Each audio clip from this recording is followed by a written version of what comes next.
Cube Radio.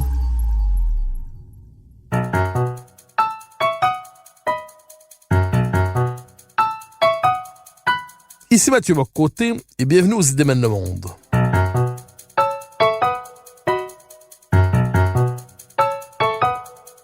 Nous chercherons à comprendre, à travers le regard des intellectuels québécois et européens, les grands débats qui façonnent notre monde.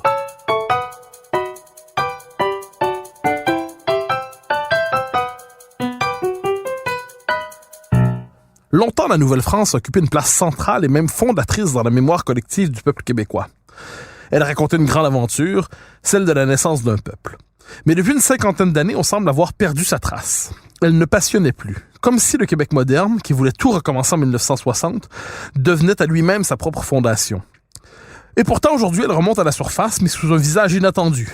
On se rappelle la Nouvelle-France, mais pour la maudire, ou du moins pour jeter un regard hyper critique sur les origines de la nation, que l'on croit notamment marquées au fer rouge de l'esclavage. Qu'en est-il vraiment? Que représente cette période dans notre histoire? Sous quel trait faut-il se la remémorer? Pour en parler, je reçois l'historien Éric Bédard qui vient de diriger pour le Figaro Histoire un excellent numéro sur la Nouvelle-France. Éric Bédard, bonjour. Bonjour. Alors, première question, tout simplement. La Nouvelle-France a longtemps représenté dans la conscience collective, je le disais, la naissance d'un peuple, le moment d'émergence d'une nation. C'était les points d'origine de ce qu'on appelait la nation canadienne-française.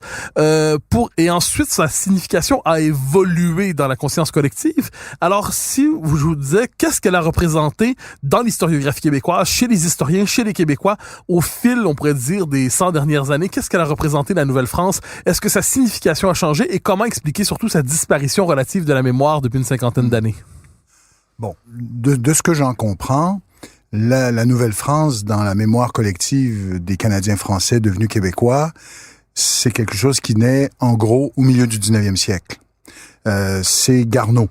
C'est François-Xavier Garneau qui répond d'une certaine façon à Lord Durham, qui disait que nous étions un peuple sans histoire et sans littérature, et il donne une sorte de grande noblesse à l'époque de la Nouvelle-France. Il insiste beaucoup sur la bravoure des colons, sur la vaillance des miliciens canadiens, et il fait découvrir aux Canadiens français une époque qu'il considère comme étant une époque plutôt glorieuse, plutôt belle. Et évidemment, son récit, c'est le récit d'un laïc, d'un bourgeois laïc, de quelqu'un qui est très influencé par les idées libérales des années 1830. Son récit sera réécrit par des clercs, Ferland et d'autres, même Lionel Groulx, quoique Lionel Groulx est assez dans la tradition de Garneau, mais quand même toute une autre historiographie, puisque Garneau, lui, c'est quelqu'un qui ne dit pas que la Nouvelle-France est nécessairement juste une épopée mystique, il est critique à l'égard de la France, mais quand même, il valorise beaucoup cette période-là, mais cette période-là reste une période importante pour les clercs qui vont suivre, qui vont écrire l'histoire.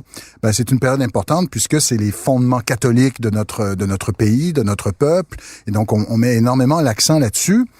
Et tout ça va se perpétuer, comme l'a bien montré un historien comme Serge Gagnon dans un livre, un bilan historiographique sur la Nouvelle-France, publié à la fin des années 70.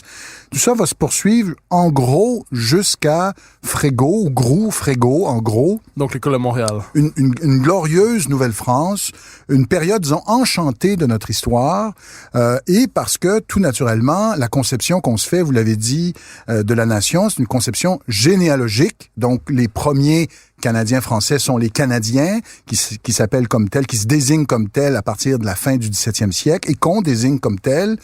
Bon, alors les choses vont changer à partir des années 50 et 60 graduellement.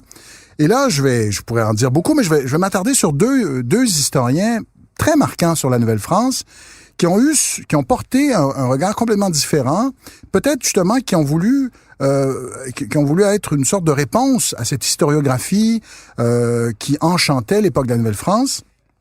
Ces deux historiens, le premier, c'est Marcel Trudel, et la seconde, c'est Louise Dechaine. Alors, ces deux historiens, je veux dire, ont eu un regard beaucoup plus critique sur la Nouvelle-France. Le premier est d'une école, disons, positiviste classique. Il écumait tous les documents, son histoire monumentale de la Nouvelle-France. Je dis monumentale pas au sens où on édifie, mais au sens où c'est d'une recherche incroyable. C'est un travail d'une vie. Je suis très admiratif. Mais son travail est un travail de positiviste. Il écume tous les documents. Mais Marcel Trudel, lui, c'est un anticlérical. Il est un des cofondateurs du mouvement de la Ligue de langue française en 61 avec Jacques Godbout et d'autres. Et donc, il a une espèce d'allergie à cette vision clérico-nationaliste dont il hérite. Et on le voit dans ses livres, il veut un peu prendre le contre-pied de cette historiographie. Champlain, il fait un peu descendre certains personnages de leur piédestal, comme Champlain. Il dit, Champlain est peut-être pas le personnage qu'on croit. Parmi ses étudiants, il y a eu récemment Mathieu d'Avignon, ses admirateurs, ses émules, disons, qui ont voulu un peu le descendre de son piédestal. Jean Talon, un courtisan, on lui a peut-être accordé trop d'importance. La Nouvelle-France, c'est une période où c'est la coutume de Paris, un régime d'anciens, un régime rétrograde, notamment à l'égard des femmes. Il a écrit un livre sur l'esclavage en Nouvelle-France. Donc, une vision beaucoup plus critique, désenchantée, plus positiviste. Et vous avez Louise de Chêne, et elle a été peut-être même encore plus importante, puisque tous les historiens importants de la Nouvelle-France aujourd'hui, dans les grands départements, sont tous ses étudiants, sont tous ses héritiers. Alors, Catherine Desbarras, Allen Greer, Thomas Veen, tous ceux qui ont une autorité sur la Nouvelle-France dans les grands départements sont ses étudiants. Alors, Louise de Chêne, elle appartient au courant de l'École des Annales. Alors elle a quitté les sources classiques, les correspondances de gouverneurs, les lettres. Elle est allée étudier les minutes notariales, les contrats. Et évidemment, si vous étudiez les contrats à l'époque du référendum de 1995, vous allez peut-être pas parler du référendum, vous allez pas parler de la question nationale, mais en même temps, c'était une grande contribution à l'historiographie, mais elle donne de la Nouvelle-France un point de vue complètement différent, au ras du sol, au ras des gens anonymes. Mais en même temps, dans son dernier livre, La guerre, l'État et la Nouvelle-France, un livre posthume qu'elle n'a pas pu terminer, mais qui a été publié par ses héritiers, par ses étudiants, on voit son parti pris. Elle dit carrément, il n'y a pas de nation en Nouvelle-France, il n'y a même pas la genèse d'une nation en Nouvelle-France, il y a des classes sociales, c'est la vision, disons, classique d'une certaine historiographie sociale et culturelle. Les nations sont déconstruites, ça viendra plus tard. Donc, première raison où la Nouvelle-France, on a eu une nouvelle vision de la Nouvelle-France, où on a quitté cette perspective plus enchantée sur la Nouvelle-France, une nouvelle historiographie avec des historiens soit positivistes, soit de l'École des Annales, qui avaient un tout autre regard, beaucoup plus critique sur la Nouvelle-France. Ensuite, deuxième raison peut-être, et là, ça m'amène aux années 90, avec des historiens comme Gérard Bouchard ou avec Yvan Lamonde, historiens importants de leur génération, qui se sont intéressés, eux aussi, à la question nationale à leur façon. Mais eux, qu'est-ce qu'ils nous disent? Ils nous disent, au fond, la nation, elle naît au 19e siècle. Au fond, la nation, elle naît avec le discours, avec notre représentation de nous-mêmes. Et là, on est dans la perspective plutôt constructiviste de la nation. La nation, d'abord, un discours, une représentation de soi. S'il n'y a pas de discours sur la nation, il n'y a pas vraiment de nation. Donc, avec la naissance aussi d'une historiographie. Remarquez, c'est pas si loin de Fernand Dumont.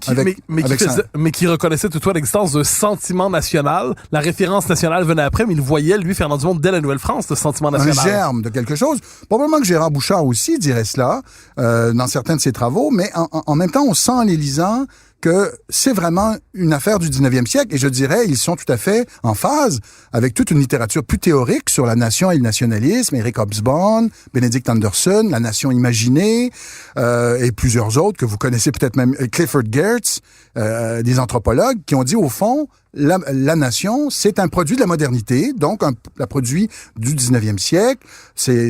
On va utiliser beaucoup le nom Anne-Marie Thiès en France, la création des nations, les inventions des nations. Donc c'est une élite. Ce sont les élites qui créent les nations à travers un récit, dans les journaux, dans la littérature, et un peu comme si tout ça a été créé de toutes pièces pour faire l'affaire d'une certaine élite. Et donc, pourquoi s'intéresser à la Nouvelle-France? Vous voyez, si la nation naît au 19e siècle, allons plus vers le 19e siècle. Alors, tout ça fait en sorte que la Nouvelle-France a été étudiée de façon beaucoup plus critique, ou a moins intéressé ceux qui s'intéressaient, justement ceux qui se penchaient sur les enjeux nationaux. Et là, la dernière vague, vous l'avez mentionné rapidement en introduction. Ben là, c'est toutes les perspectives, disons, comment dire ça? Postcolonial, postmoderne, c'est-à-dire, au fond, la Nouvelle-France, c'est la colonisation, c'est le colonialisme, et c'est l'asservissement des Autochtones. Et on a vu un peu l'expression de cette perspective dans le programme d'histoire de 2006. Oui, elle a marqué l'enseignement de l'histoire. Ce n'est plus seulement un discours d'historien en chair, ça forme la conscience historique désormais. C'est-à-dire qu'en 2006, le programme qui avait été tant décrié portait cette vision-là de la Nouvelle-France moyenâgeuse, coloniale, noire. Et donc, bon, il y a eu tellement de critiques que le gouvernement du Parti québécois de Pauline Marois a voulu revoir ce programme, avec un comité présidé par Jacques Beauchemin, pour avoir travaillé sur les manuels qui sont issus de cette deuxième mouture. Cette perspective-là a été beaucoup moins présente, heureusement. Bon, mais c'est vrai que aujourd'hui, spontanément, je vous donne un exemple, mais c'est très naïf.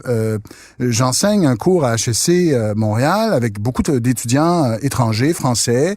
C'est un cours d'introduction sur le Québec. Alors, il y a un étudiant qui a commencé à lire mon livre, l'Histoire du Québec pour les nuls, et qui me dit, monsieur, je lis, j'arrive pas à trouver la page où il est question de l'extermination des Amérindiens. C'est quelqu'un qui est de bonne foi, là. Il commence à lire, et lui, il est convaincu que c'est ce qui s'est produit.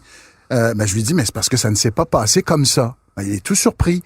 C'est comme si dans le logiciel d'un certain nombre de jeunes d'aujourd'hui, on assimile dans le fond l'histoire de la Nouvelle-France à l'histoire de toutes les colonisations, tous les colonialismes d'Amérique, et on prend pour acquis que c'est ça qui s'est passé. Donc voilà pourquoi, voilà une juxtaposition de raisons un peu différentes, historiographiques, théoriques au plan de la conception de la nation, mais aussi intellectuelles, les vogues intellectuelles de notre époque, qui font que la Nouvelle-France est devenue, je pense, une période mal aimée, mais qui est en train, en effet, d'être redécouverte. Alors, vous venez de l'évoquer, c'est absolument fondamental, la question du rapport avec les Autochtones. Parce que aujourd'hui, lorsque la question de la Nouvelle-France apparaît, c'est autour essentiellement du rapport avec les populations qui étaient présentes lors de l'arrivée des Français. On a, vous l'évoquez, cette lecture qui veut que les Européens ont exterminé les Amérindiens en Amérique. Or, le récit, me semble-t-il, est beaucoup plus complexe. La réalité est beaucoup plus complexe. La France n'est pas n'est pas l'Angleterre, qui n'est pas l'Espagne, qui n'est pas le Portugal. Est-ce qu'il y a dans cette histoire des Européens en Amérique une différence fondamentale des modèles coloniaux dans le rapport avec les Amérindiens? Ouais. Et là, oui, mais je veux pas que ce soit interprété comme de l'angélisme ou du nationalisme, comment je dirais ça, un peu bébête, nos ancêtres sont meilleurs que les vôtres. C'est pas du tout. Si on essaye d'être le plus juste et honnête et équitable possible par rapport aux différentes situations coloniales, parce qu'on se comprend que tous les pays européens, tous les royaumes européens avaient des visées coloniales, expansionnistes, chercher une route vers l'ouest, voulaient exploiter des richesses. Européenne, tout simplement. Exactement. Bon, maintenant, c'est intéressant qu'on en parle puisque je suis en train de lire justement sur les conquêtes espagnoles. Donc là, c'est plus frais à ma mémoire pour pouvoir mieux comparer, pour pas parler trop à travers mon chapeau. Bon, mais regardez les contextes comme ils sont différents. Quand les Espagnols, Christophe Colomb, 1492, c'est une date importante puisque c'est la date de l'unification de l'Espagne. Oui, c'est la Reconquista qui aboutit. Exactement. Donc on met fin à la présence des musulmans sur le territoire espagnol. Et donc qu'est-ce que c'est au fond les conquêtes espagnoles? C'est la poursuite de l'esprit de conquête, hein? Parce que là on a accumulé les victoires contre les musulmans. Et donc, on poursuit cet élan, mais en Amérique du Sud. C'est l'esprit des conquistadors. Ajoutez à ça que ces conquérants étaient souvent dans une perspective d'entreprise privée. C'est un peu comme la Nouvelle-France, d'ailleurs. Et donc, lorsqu'on menait des croisades ou lorsqu'on attaquait certains peuples, c'était un peu à notre compte. On avait intérêt à ce que ça marche. Bon. Et donc, les Espagnols ont cet esprit, sont animés par cet esprit de conquête et d'asservissement et de supériorité. Parfait, enfin, avec les conséquences qu'on sait, mais en même temps, soyons clairs qu'il y a eu ce qui a beaucoup aussi affecté les peuples amérindiens de l'Amérique du Sud, c'est les maladies. Mais clairement, il y avait un esprit de conquête. Vous allez un siècle plus tard. Maintenant, vous êtes sous Henri IV.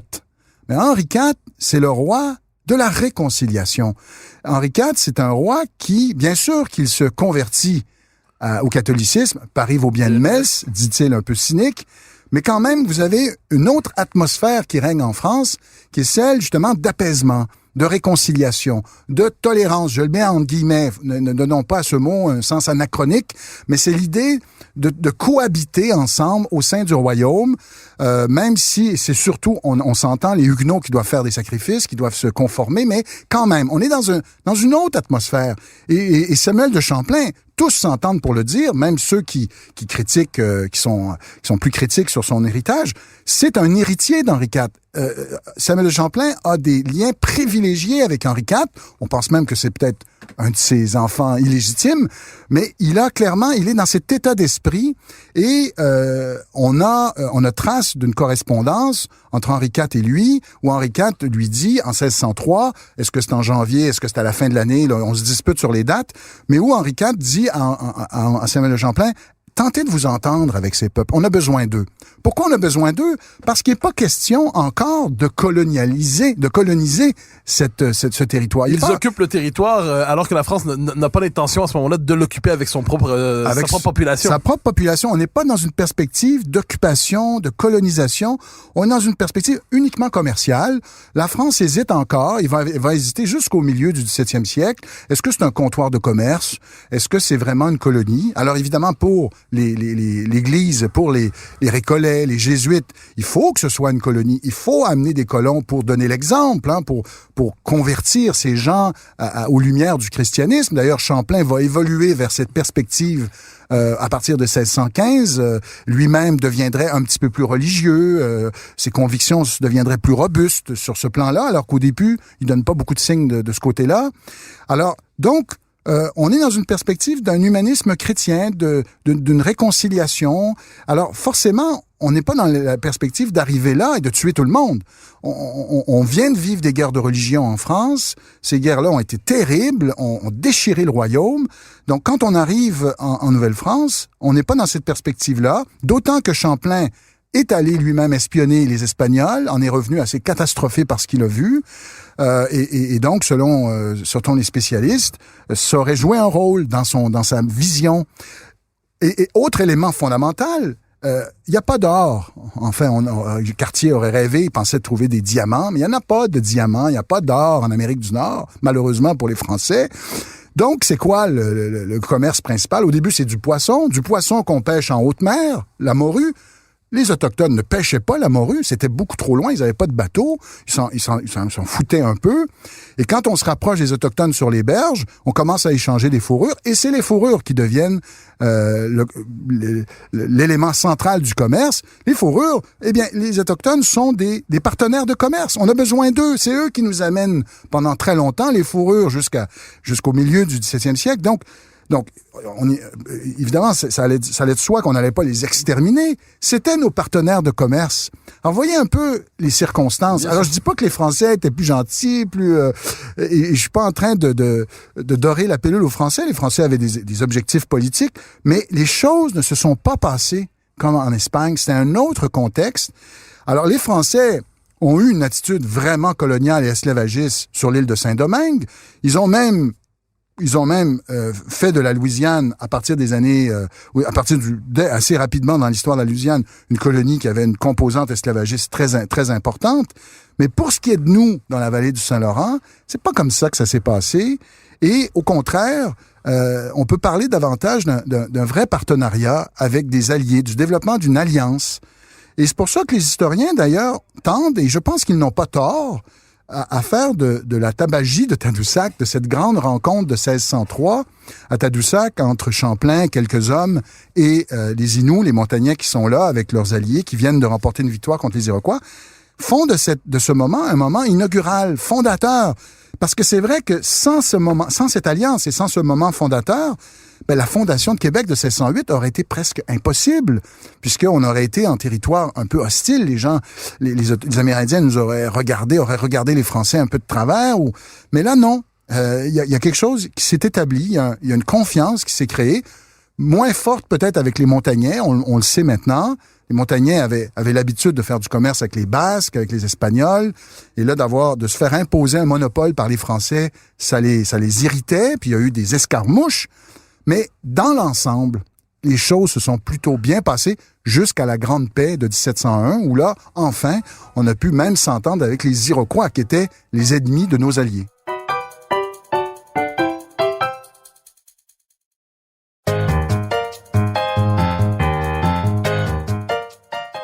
Alors, autre élément, quand on parle de la fondation des origines de la Nouvelle-France, le personnage de Champlain lui-même.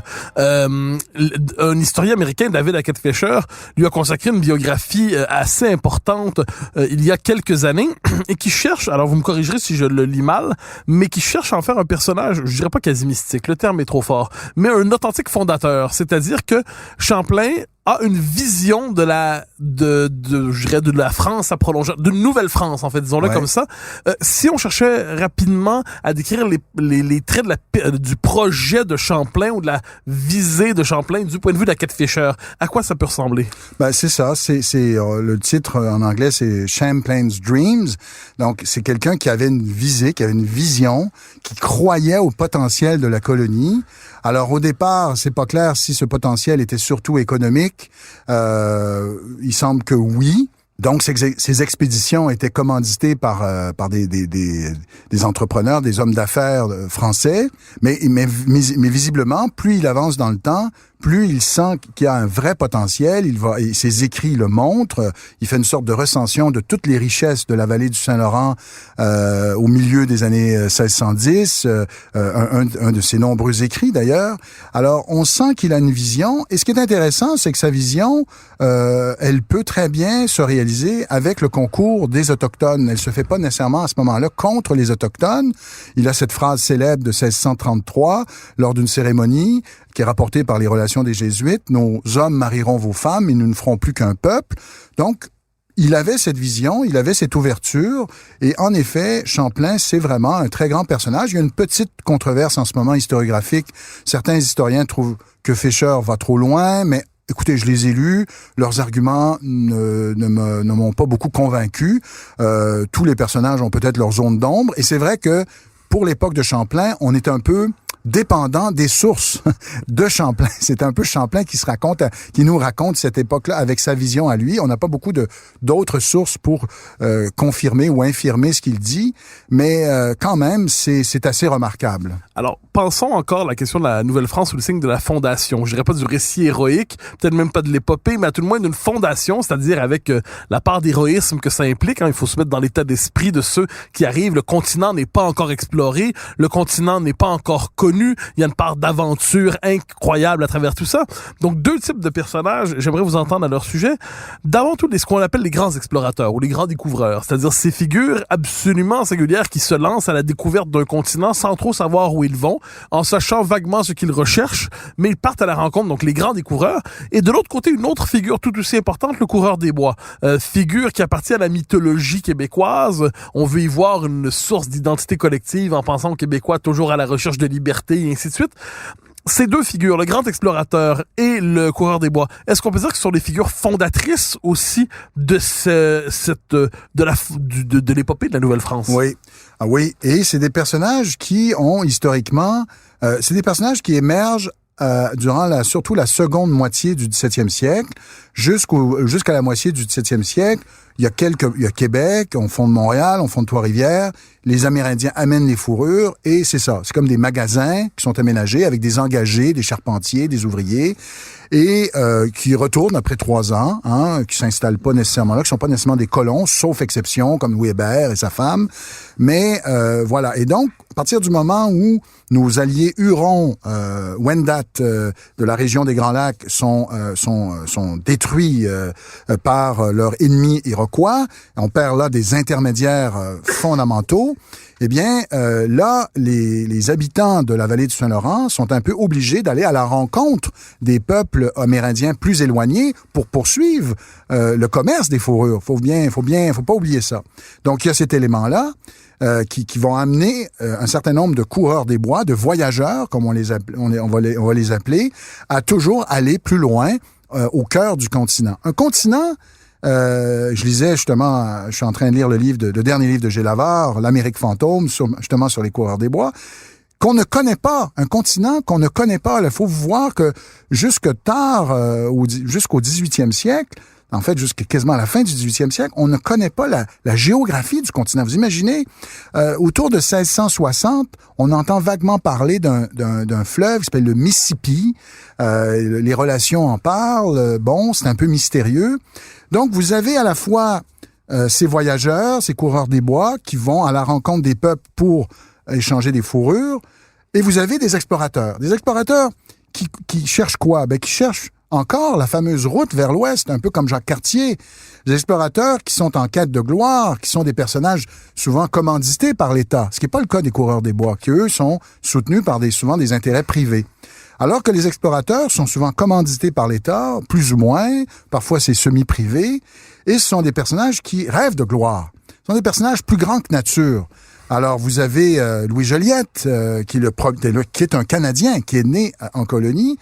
Vous avez Robert Cavalier de La Salle, qui, moi, me fascine complètement, qui connaissait rien à la navigation, qui avait un frère sulpicien et qui part comme ça à l'aventure du Mississippi. Il ne trouve jamais l'embouchure lorsqu'il revient, est assassiné dans le Texas. Vous avez évidemment Pierre Lemoine d'Iberville. Vous avez les La Vérendrye. Je ne sais pas pour vous, mais moi, c'est des personnages que je n'ai pas été amené à découvrir quand j'étais adolescent. Alors, quand j'étais adolescent, ces personnages-là, on ne les a pas vraiment présentés. Alors, je dis même pas, on n'est même pas obligé de les présenter comme des héros. Juste, vous me corrigez, 2 générations auparavant, ils étaient un peu plus familiers avec ces personnages. Complètement. Regardez les discours. J'ai été frappé par ça récemment. Je pense même que je vous en ai déjà parlé. Mais je me souviens, j'avais été frappé par le discours de René Lévesque à Paris en 1977. Il évoque ces grandes figures. Vous allez me dire, c'est René Lévesque, il y a une culture. Oui, mais Pierre Elliott Trudeau, dans son discours de 1980, pour le nom, évoque la Vérendrye en disant, c'est à nous autres, le Canada, ça a été découvert par les nôtres. Donc, peu importe, d'après moi, ça faisait partie du lexique, de la mémoire commune des gens qui avaient évidemment fait leur collège classique, qui avaient un peu d'éducation, mais c'était complètement intégré. Ces personnages existaient. D'ailleurs, il y avait plein d'écoles qui portaient les noms de ces explorateurs, des parcs. Mais pour des raisons que j'ai du mal à m'expliquer, peut-être à cause de cette hypertrophie de la modernité, de la Révolution tranquille, de cette quête de modernité, tout ça est tombé un peu à la trappe et les gens comme de notre génération, on est obligé de se réapproprier cette histoire, de la redécouvrir. Ça va pas de soi. Moi, je sais que c'est un peu sur le tard que j'ai mieux compris tout ça. Et en même temps, je sens un appétit dans la population et chez les plus jeunes pour cette époque. Mais ça, c'est un autre sujet, on y reviendra. Donc, les explorateurs sont ceux qui vont vouloir, de façon souvent, en effet, assez héroïque. Je veux dire, c'est quand même incroyable comme odyssée, comme expédition, comme audace.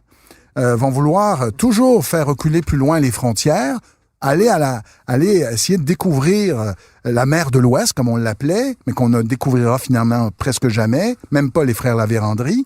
On va plutôt découvrir le Mississippi, en fait le golfe du Mexique, mais qui vont toujours vouloir aller plus loin à l'Ouest, vont faire reculer les frontières, vont raconter ça dans des récits ou vont être accompagnés par des gens qui vont raconter ces exploits, ces découvertes.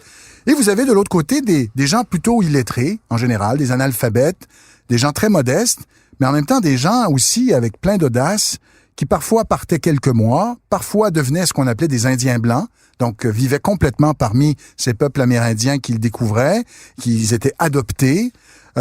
Et les premiers coureurs des bois, au fond, ce sont des truchements, ce sont des interprètes, des gens qui vont apprendre les langues autochtones, des gens comme Étienne Brûlé, et qui vont être aux confins entre deux cultures, qui vont apprécier cette espèce de liberté qu'ont les peuples amérindiens par rapport aux normes morales des sociétés européennes, qui vont apprécier aussi cette vie en dehors des cadres plus rigides. Et en effet, c'est des personnages qui sont fascinants. Des personnages qui sont fascinants et je note que on serait dû pour faire des biographies de tous ces personnages. Ben là, heureusement, avec le travail de G. Lavard, on en sait beaucoup plus sur les coureurs des bois. C'est un travail extraordinaire, très fouillé. Son dernier livre nous permet de découvrir des personnages concrets, des personnes concrètes Mais on serait dû pour des biographies de ces grands explorateurs, oui. Alors, on se penche sur cette période et je vous repose la question qui était en tout début d'émission, avant de nous diriger lentement vers la mémoire française de la Nouvelle-France. Une question me hante par rapport à cela. Est-ce qu'on peut dire, comme on l'a longtemps dit, que la Nouvelle-France, c'est la naissance de la nation? Vous avez évoqué tantôt cette question, vous avez montré que pour plusieurs, ce n'est plus le cas. Ça a été longtemps le cas. On a dit que ce n'est plus le cas. Et là, est-ce qu'aujourd'hui, finalement, avec vos travaux, vos recherches, est-ce que la Nouvelle-France, c'est la naissance d'une nation, la naissance d'un peuple, ou est-ce que vous acceptez les hypothèses plus récentes qui nous font toujours remonter à plus loin, plus récemment dans l'histoire, la naissance de la conscience nationale? Alors là, je vais commencer avec un peu une boutade du chef du Parti québécois. Vous allez trouver que je prends un drôle de chemin pour arriver à répondre à votre question. Je me souviens pas c'était quoi l'histoire, c'était à propos de la police. Et là, Pascal Bérubé, le chef intérimaire du Parti québécois, on lui disait, oui, mais est-ce que c'est de la collusion, de la corruption? Et il avait eu cette formule que j'ai trouvée très drôle et qui m'amène à la Nouvelle-France. Il a dit, écoutez, il y a des oreilles, il y a une moustache, il y a une queue, ça ressemble à un chat. On pourrait dire la même chose de la Nouvelle-France, d'un peuple en Nouvelle-France, c'est-à-dire que le peuple en question n'a pas d'intellectuels, de journaux, n'a pas ne réfléchit pas un second degré sur ce qu'il est, mais visiblement, il a tous les attributs d'un peuple. Bon, quels sont ces attributs? D'abord un nom, les Canadiens. Alors, à quel moment apparaît le mot canadien? Alors, l'occurrence, au départ, les Canadiens, sous Jacques Cartier, ce sont les Amérindiens, puisque le Saint-Laurent s'appelait le Canada. Ouais. On donnait le Canada, c'était le Saint-Laurent, et les Canadiens, c'était les Amérindiens. Ça, c'était à l'époque de Cartier. Et puis, peu à peu, au XVIIe siècle, quand on veut désigner les gens qui habitent en Nouvelle-France, qui prennent racine en Nouvelle-France, et surtout qui naissent en Nouvelle-France, on parle de naturel François, de François. Et puis, peu à peu, à partir de 1670, émerge le mot canadien. Alors, c'est sous la plume de Jean Talon, dans sa correspondance à Colbert, que le mot apparaît et qu'il se répand de façon très... il se répand, ça devient le mot commun durant les années 1680. Les Canadiens, qui sont les Canadiens, ce sont ceux qui ne sont ni français de passage et qui ne sont ni autochtones ou amérindiens. C'est quelque chose de différent. C'est ce que les anthropologues appellent le processus de créolisation. Donc, ce sont des gens qui ne sont plus français et qui ne sont pas vraiment autochtones. On peut les distinguer. C'est autour de 1667. Donc, ils ont un nom. C'est très important. Ils ont aussi une langue. Bon, alors, la langue, c'est un sujet qui m'a beaucoup passionné ces derniers temps. La langue, là, les chercheurs réfléchissent. Il y en a qui disent que au début de la colonisation, on ne se comprenait pas en Nouvelle-France parce qu'il y avait les patois, que la France était tellement diversifiée au plan linguistique que une fois arrivé ici, on avait du mal à se comprendre et on cite un procès des années 1660 pour dire qu'un des deux parties ne comprend pas l'autre. Bon. Mais d'autres chercheurs disent non. La plupart des gens qui venaient ici avaient probablement des rudiments de français, puisque c'était des Français mobiles, des Français qui devaient partir de leur petit patelin, aller sur la côte, prendre le bateau.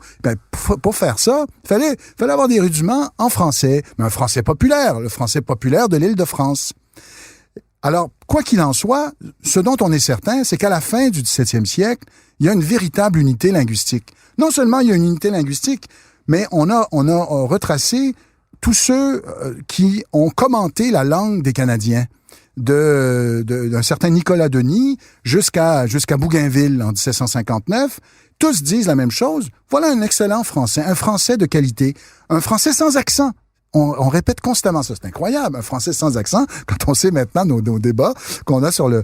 Pourquoi on dit ça? Parce que c'est le français commun d'Île-de-France. Donc, un nom, une langue, un territoire, une terre, c'est pas rien. Alors cette terre, comment s'y attache-t-on à cette terre?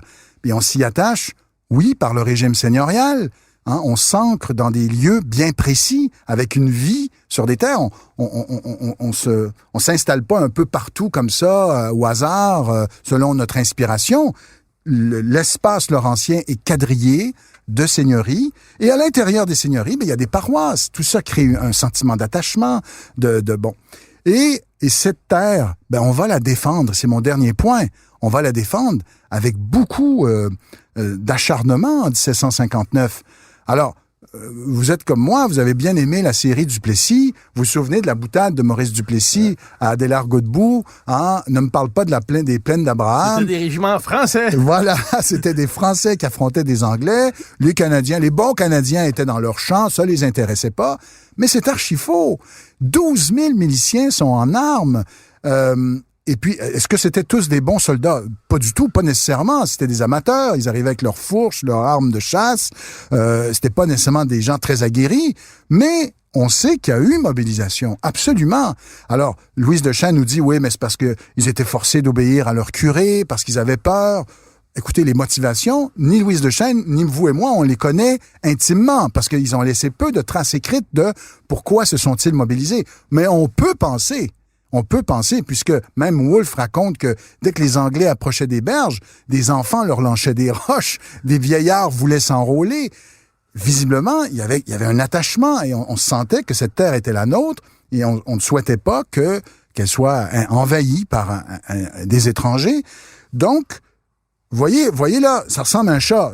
Là, il y a une langue, il y a un nom, il y a une terre et il y a une défense réelle et sentie de cette terre en 1759.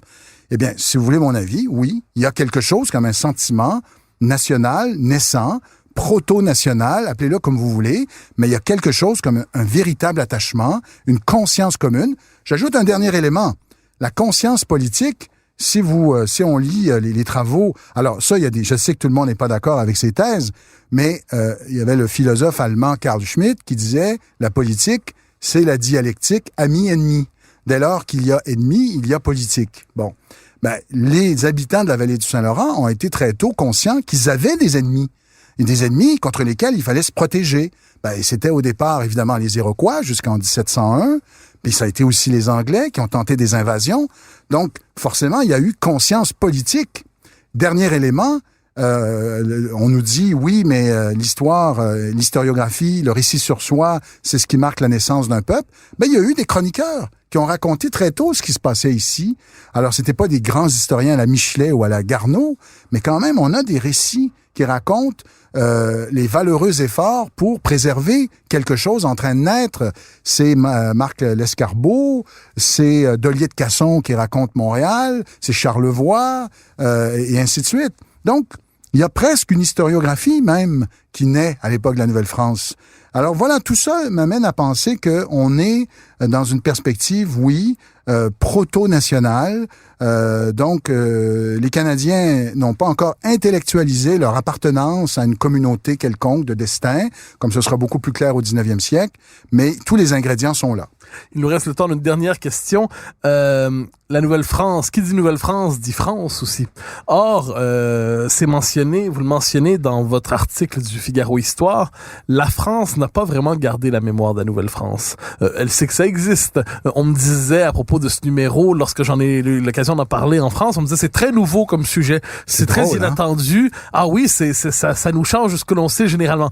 Donc, la Nouvelle-France, d'une certaine manière, n'a pas été intégrée dans le récit de la France sur elle-même, dans sa conscience collective, comme ça ne comptait pas dans le grand récit. Ouais. Est-ce que je me trompe en disant ça et comment l'expliquez-vous? Ben, c'est absolument aussi ma perception. Peut-être deux explications possibles. La première serait que c'est un peu une tâche dans l'histoire de la France. C'est au fond, la défaite de Québec marque le basculement, la fin, au fond, d'une certaine hégémonie de la culture et de la culture française en Occident. Et ce qui va commencer à prédominer, c'est le monde anglo-saxon. Alors donc, c'est un peu une page triste. Hein? La défaite de Québec, c'est la fin de la France du grand siècle, d'une France qui rayonnait par-delà donc son précaré, comme eux disent souvent. Donc, on l'a un peu oublié, comme on oublie des mauvais souvenirs, on enfouit ça dans son inconscient et ça n'existe plus. Et on le voit d'ailleurs que même quelqu'un comme Tocqueville, en 1830, ignore totalement qu'il y a une présence française en Amérique, ce qui est quand même incroyable. Alors, il y a peut-être cette explication-là. Et deuxième explication, plus récente, elle, c'est que si vous évoquez devant les Français le passé colonial de la France, à quoi ils pensent spontanément, ils pensent à l'Algérie, ils pensent à l'Afrique noire, ils pensent à l'Indochine. Donc, ils pensent à ce régime colonial du 19e siècle qui, oui, était assez avait des dimensions vraiment racistes, où on faisait des distinctions claires entre les races, où on avait des distinctions, où on reléguait certains peuples à l'arrière-plan, où on avait cette idée d'une mission civilisatrice très accusée. Tout ça est vrai. On peut dire, écoutez, de toute façon, c'est des débats qui ne me concernent pas, ça regarde les Français. Mais ce faisant, on a mis tout le passé colonial de la France dans le même sac. Et on oublie qu'il y a ces pages qui sont quand même plus intéressantes que celles sur l'Algérie ou l'Indochine ou l'Afrique noire, qui mériteraient qu'on s'y penche. Alors, Éric Bédard, je vous remercie infiniment pour votre passage aux Idées mènent le monde. Je rappelle le numéro auquel vous avez collaboré, Quand l'Amérique était française, de Québec à la Louisiane, le numéro que vous avez dirigé pour le Figaro Histoire. Éric Bédard, merci. Merci.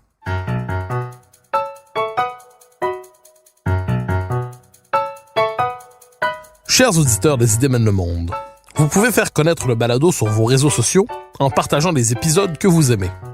Cela nous donne à chaque fois un fier coup de main pour faire découvrir le balado. Ainsi, si vous écoutez sur une autre plateforme que Cube Radio, laissez-nous un commentaire. C'est encore une fois un geste qui nous permet de faire connaître la série au plus grand nombre.